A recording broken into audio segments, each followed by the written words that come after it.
안녕하세요. 알파오리입니다. 오늘은 주식 투자를 할 때 가장 기본적으로 알아야 할 부분인 기업 실적을 분석하는 방법에 대해서 알려드리려고 합니다.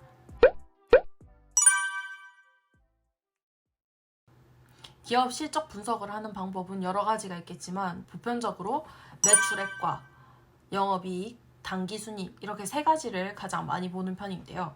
이게 이름도 굉장히 어렵잖아요. 이름도 어렵고 어떻게 해석해야 될지도 잘 모르겠고 이렇게 처음 딱 봤을 때는 너무 답답할 거예요. 그래서 이걸 어떻게 쉽게 볼 수 있을지 한번 알아보겠습니다. 첫 번째로 매출액입니다. 매출액은 고객에게 상품을 판매한 전체 수익을 말해요. 그럼 예를 들어서 생각을 해볼게요. 저희 채널 이름이 알파오리니까 알파오리라는 회사가 있다고 가정을 해볼게요. 알파오리라는 회사는 이 태블릿을 만드는 회사라고 가정을 해봅시다. 이 태블릿이 하나에 50만 원이라고 생각을 했을 때 이번 12월에 알파오리에서 1000개를 팔았대요. 그럼 1000개를 팔면은 총 매출액은 50만 원 곱하기 1000개, 즉 5억이 됩니다. 이게 바로 매출액이에요. 굉장히 간단하죠? 네, 이게 매출액이에요. 그 다음에 영업이익입니다. 영업이익은 매출에서 매출 원가와 판관비라고 해서 판매 관리비를 줄여서 부르는 말이에요. 판관비를 뺀 금액입니다. 그럼 매출 원가가 뭘까요? 이 태블릿을 팔 건데 이 태블릿이 하늘에서 뚝 떨어지나요? 아니죠. 이 태블릿을 팔기 위해서는 이 태블릿에 들어가는 부품, 뭐 반도체라든지 이 디스플레이라든지 또 뭐가 있을까요? 카메라라든지 이런 다양한 부품들이 있을 거예요. 알파오리 태블릿을 만드는데 필요한 부품이 이 매출 원가가 될 것이고 판관비는 우리 알파오리 태블릿이 굉장히 좋아요. 근데 이걸 홍보를 해야 되네? 어떻게 홍보할까요?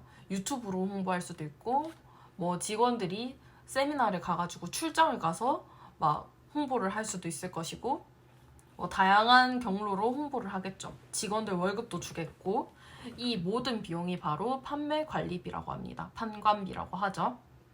그럼 영업이익은 매출에서 매출 원가와 판관비를 제외한 금액이다.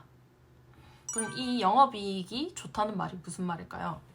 우리 알파오리는 태블릿을 만드는 회사인데 이 태블릿을 얼마나 싼 값에 가성비 있게 잘 팔았느냐, 그러니까 얼마나 장사를 잘했느냐, 본업을 얼마나 잘했느냐가 중심이 됩니다.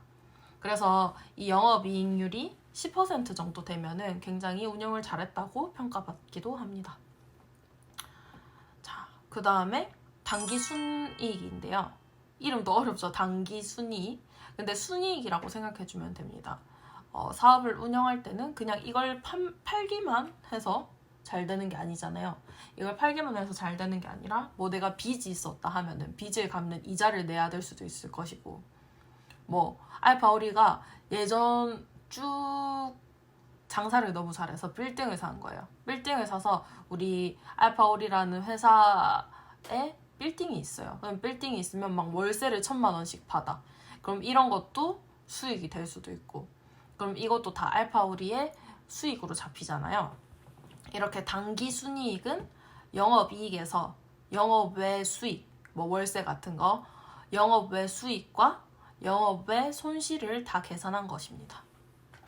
영업 외 수익은 뭐 예금 이자가 될 수도 있고 아까 말했듯이 뭐 월세, 부동산 투자 수익이 될 수도 있고 이런 것들과 영업 손실, 뭐 대출 이자 같은 것 그런 것들까지 다 계산을 하고 그다음 마지막으로 법인세까지 제외한 금액을 당기순이익이라고 합니다.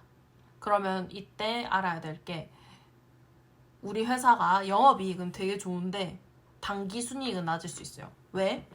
장사는 되게 잘했는데 내가 이자를 너무 많이 냈다든지 빚이 너무 많다든지 아니면은 내가 사업을 이걸 많이 팔지는 못했어. 이걸 많이 남기진 못했는데 우리 회사가 예전에 잘 벌어가지고 부동산에다가 땅을 사둔 게 있었어.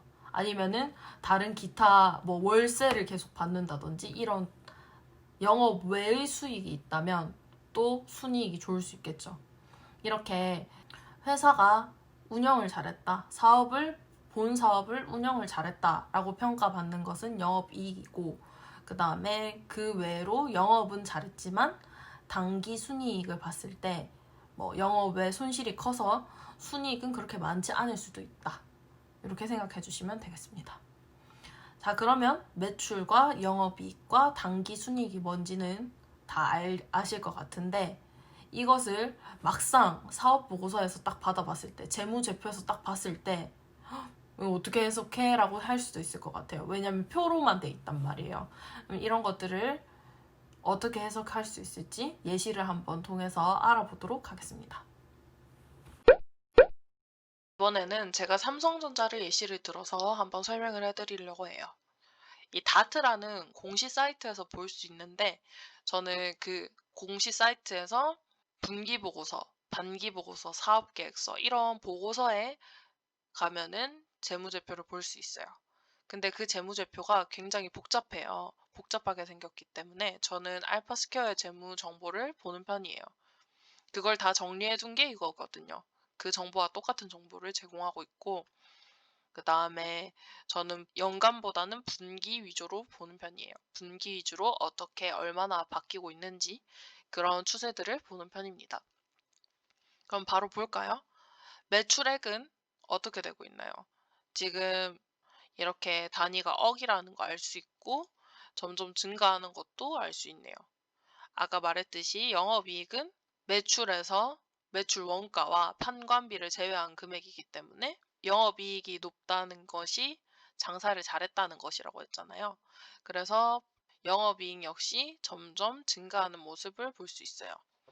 영업이익률은 영업이익을 매출액으로 나눈 것이죠. 이 영업이익률이 10% 이상이면 장사를 잘했다, 본업을 잘했다, 이렇게 평가를 받는데요. 지금 삼성전자는 4분기 내내 10%를 넘겨서 얘가 정말 장사를 잘했구나, 이걸 알 수 있어요. 심지어 9월 달에는 18% 정도로 많이 올랐네요. 그 다음 단기 순이익은 영업 외 수익과 손실을 다 제외한 금액이라고 했잖아요. 그 단기 순이익이 지금 보면 어떻게 되고 있나요? 이번 분기에 확 늘었네요. 거의 2배 가까이 늘었네요. 그러면은 얘네가 장사도 잘했고, 그 다음에 순이익도 되게 높았구나. 얘네가 되게 장사를 잘했. 이 삼성전자가 이번 분기 매출이 잘 나왔구나.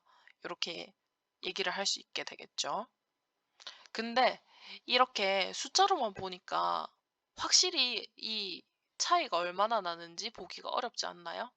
그래서 저는 여기 종목 요약에서 이 매출액과 영업이익과 순이익의 그 추이를 그래프로 볼 수 있게 되어 있어요. 그래서 저는 이 기능을 굉장히 좋아하는 편입니다. 매출액이랑 영업이익이랑 순이익 이렇게 왔다 갔다 하면서 그 추이가 얼마나 심하게 이렇게 확확 올라갔는지 볼 수 있습니다. 직관적이라서 아마 쓰시기 편할 거예요. 이렇게 삼성전자뿐만 아니라 이 재무 정보가 매번 보기는 이 추이도 알기가 좀 복잡하고 직관적이지 않기 때문에 저는 그냥 간단하게 종목 요약에 이 그래프 추이만 보는 편이에요. 이런 식으로 지금 이 그래프만 보면은 솔직히 지금 제가 이렇게 말해서 그렇지 30분 안에 뭐 한 100개도 볼 수 있을 것 같지 않나요? 그냥 내가 뭐 관심 있는 거 그냥 딱 집어서 칙칙칙 올라가고 있네? 올라가고 있네? 올라네? 어 연간도 다 오르고 있네? 그럼 이거 사고 싶은데? 이러면서 관심 종목에 담기도 하고 이렇게 볼 수 있겠죠. 시청해주셔서 감사합니다.